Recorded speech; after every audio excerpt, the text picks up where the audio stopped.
حافظ ہونا اپنی جگہ، قرآن کو سینے سے لگانا اپنی جگہ، اس کا مقابلہ نہیں ہو سکتا۔ فرمایا جس کے ہاتھ میں قرآن ہوگا، جس کے سینے میں قرآن ہوگا، جس کی زبان پر قرآن ہوگا، اللہ اس کو بچا لے گا۔ اور پھر جب قرآن پڑھا جاتا ہے جس جگہ پر، یہ بھی حضور علیہ السلام کے صحابی ہیں، روایت کرتے ہیں، فرمایا ایک مرتبہ حضور کی بارگاہ میں ایک صحابی حاضر ہوئے، نام تھا اسید بن حدیر۔ عرض کی حضور میں قرآن پڑھ رہا تھا، رات کا وقت تھا، تلاوت کر رہا تھا، میرے قریب میرا گھوڑا بندھا ہوا تھا، اچانک اس گھوڑے نے بھٹکنا شروع کر دیا، اچھلنے لگا، کودنے لگا، چکر لگانے لگا۔ میں پریشان ہوا، میرا چھوٹا سا بیٹا بھی پاس سویا ہوا تھا، تو میں نے قرآن پڑھنا روک دیا۔ حضور جیسے ہی میں رکا وہ گھوڑا بھی رک گیا۔ یا رسول اللہ میں نے پھر قرآن پڑھنا شروع کر دیا، قرآن ابھی شروع ہی کیا تھا، چند آیتیں تلاوت کی تھی، گھوڑا پھر مچلنے لگا، ادھر ادھر بھاگنے لگا، میں نے پھر قرآن پڑھنا روک دیا۔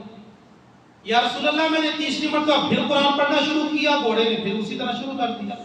میں ڈر گیا کہ کہیں یہ گھوڑا میرے چھوٹے سوئے ہوئے بیٹے کو نقصان نہ پہنچائے۔ یا رسول اللہ میں نے قرآن بند کر دیا، لیکن آقا جب میں نے قرآن بند کیا نا، میں نے آسمان کی طرف نظر اٹھائی تو آسمان سے نیچے کی طرف ایک نور کا سائبان اتر رہا تھا۔ سبحان اللہ، اتنا خاموش نہ ہوا کریں۔ حضور سائبان اتر رہا تھا اور اس کے اندر نور کی کندیلیں جل رہی تھیں، موم بتیاں، چراغ۔ یا رسول اللہ میں نے وہ دیکھے، لیکن جب میں نے قرآن پڑھنا بند کیا، تلاوت روکی، تو وہ نور کی کندیلیں اوپر اڑ گئی۔ آقا میں نے یہ منظر دیکھا تو حضور علیہ السلام نے فرمایا، اے نذر کے بیٹے تو نے قرآن پڑھتے رہنا تھا، اے نذر کے بیٹے تو نے قرآن پڑھتے رہنا تھا۔ عرض کیا آقا پھر کیا ہونا تھا؟ فرمایا جب تو قرآن پڑھ رہا تھا نا، وہ اوپر سے اترنے والا سائبان اللہ کا نور تھا، اور وہ جو کندیلیں تھی نا، چراغ تھے، موم بتیاں روشن تھی۔ فرمایا وہ کندیلیں، چراغ، موم بتیاں نہیں تھی، وہ اللہ کے نوری فرشتے تیرا قرآن سننے کے لیے آ رہے ہیں۔ فرمایا اگر تو قرآن پڑھتا رہتا تو فجر ہو جاتی، آج مدینے والے اپنی آنکھوں سے اللہ کے فرشتوں کا دیدار کرتے۔ جہاں پر تھوڑا سا قرآن پڑھا جائے، اللہ کے فرشتے بھی آتے ہیں، رحمت کی چادر بھی اترتی ہے۔ تو اندازہ لگائیں جن مساجد میں، جن مدارس میں فجر سے لے کر عشاء تک قرآن پڑھا جاتا ہو۔ یہ آپ کا جو ادارہ ہے نا، اس میں اس وقت تقریباً 60 کے قریب طلباء قرآن حفظ کر رہے ہیں۔ اس پر تو سبحان اللہ بنتی ہے نا، 60 کے قریب طلباء قرآن حفظ کر رہے ہیں۔ فجر کے وقت اٹھتے ہیں، قرآن پڑھنا شروع کرتے ہیں، پھر وقفے وقفے سے عشاء کی اذان تک قرآن پڑھتے ہیں۔ اور یہ ادارہ اس علاقے کے لیے، اس گاؤں کے لیے، سوسائٹی کے لیے، پورے علاقے کے لیے اللہ کی کسی بہت بڑی نعمت سے کم نہیں۔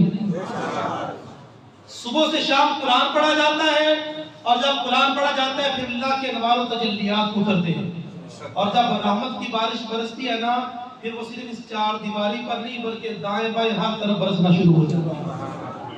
اور آپ کو یہ بھی میں بتا دوں، عرض کر دوں کہ اللہ تعالیٰ کے خاص فضل و کرم سے، حضور نبی کریم صلی اللہ علیہ وسلم کی خاص نظر عنایت سے، اور انتظامیہ اور آپ لوگوں کے بھرپور تعاون سے، الحمدللہ ابھی یہ رمضان سے پہلے ماہ شعبان میں 2 بچوں نے قرآن حفظ مکمل کیا، اور ابھی یہ ماہ رمضان میں، یہ پرسوں کی بات ہے، 2 بچوں نے قرآن پاک حفظ مکمل کیا، اور ابھی 2-3 دن بعد ایک اور بچے کا قرآن پاک حفظ مکمل ہونے والا ہے۔ تو اس سب کا جو ثواب، جو اجر ہے، وہ ہر اس بندے کو ملے گا جو ان بچوں کے لیے، اس ادارے کے لیے دعا کرتا ہے، جو اس کے ساتھ تعاون کرتا ہے، جو ان کے لیے کوشش کرتا ہے، جو محنت کرتا ہے۔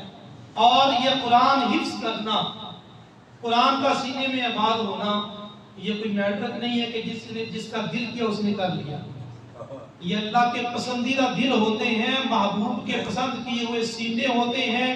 ان سینوں کو پہلے پسند کیا جاتا ہے، پھر ان سینوں کو، ان دلوں کو روشن کیا جاتا ہے، ان کو پاک کیا جاتا ہے، پھر ان میں پاک نور والا قرآن رکھا جاتا ہے۔ یہ بڑے انتخاب ہوتے ہیں۔ اپنی اولاد کو وراثت میں مال بھی دے کے جائیں، دولت بھی دے کے جائیں، گھر بھی دے کر جائیں، گاڑی بھی دے کر جائیں، لیکن خدا کے لیے ساتھ میں قرآن بھی دے کر جائیں۔ دنیا سے جانے سے پہلے میرے اپنی اولاد کو دین کی محبت بھی دے کر جائیں، اسلام کا پیار بھی دے کر جائیں، مسجد کی محبت بھی دے کر جائیں، اور اللہ اور اس کے رسول کا عشق بھی دے کر جائیں۔